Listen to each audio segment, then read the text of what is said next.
తల్లి తండ్రి గురువు దయపడినప్పుడు మనము ఇంకా ఆ భక్తి మార్గంలో పరిపూర్ణత చెందితేనే జ్ఞాన మార్గం రాగలం. భక్తి మార్గంలోనే సరైనప్పుడు జ్ఞాన మార్గం కూడా అలాగే నడుచుకుంటాడు, అలాగే ప్రవర్తిస్తాడు, అలాగే చేస్తాడు.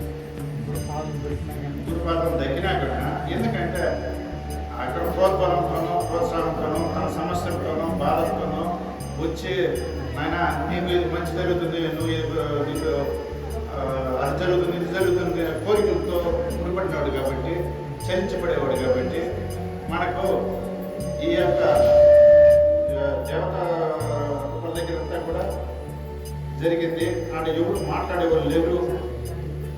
ఎక్కడ పోయినా మన సమస్యలు మనమే చెప్పుకున్నాం, మన బాధలు మనమే చెప్పుకున్నాం, మన కోరికలు మనమే చెప్పుకున్నాం కాబట్టి ఆ గురువు ఆధారం పడితే ఆ గురువు అనేవాడు మాట్లాడతాడు కాబట్టి మాట్లాడితే మనకు ఒక చెప్తే ఒక మార్గం దొరుకుతుంది, సమస్య దొరుకుతుంది, దానికి ఒక దారి చూపిస్తాడని ఇప్పుడు ఏం చేశాడు, ఇక్కడ కూడా కంటిన్యూ చేసేసాడు. తన యొక్క అశాశ్వతాన్ని గురించి దేవుడు దేవత దగ్గరికి పోయినట్టుగా గురువు దగ్గరికి కూడా అవే తీసుకుని వచ్చి అవే నడుచుకునేదానికి అలవాటు పడిపోయినాడు.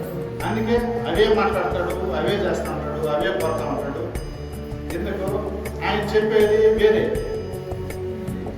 గురువు అనేవాడు మోసం గురించి చెప్తాడు. ఆయన నువ్వు ఇదంతా దీని నుంచి బయటపడేది నేర్పిస్తాడు. ఆయన దీని నుంచి బయటపడేది నేర్పించేది గురువు గారు. మనం గురువు గారి దగ్గరికి పోయి ఇది నాకు కావాలా అని కోరుతాం. దీని నుంచి బయటపడేది నేర్పించి ఆయన దగ్గరికి పోయి ఇది నాకు కావాలా అని కోరుకుంటాం. చూడాలి ఎంత వ్యతిరేకం. అందుకు కొన్నాళ్ళకి ఆ గురువు దూరం అయిపోతుంది. ఎందుకంటే ఇక్కడ కోరుకునేది ఇది కావాలంటా ఉంటాడు. ఆయన ఎందుకు ఇస్తాడు? ఇది ఇస్తే నువ్వు బంధింపబడిపోతాడు అని ఆయన ఇవ్వడు. తేడా గమనించాలి మనం.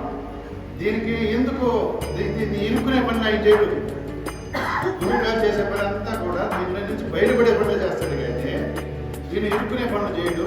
ఆయన నువ్వు ఇంకా బలపడని చెప్పాడు.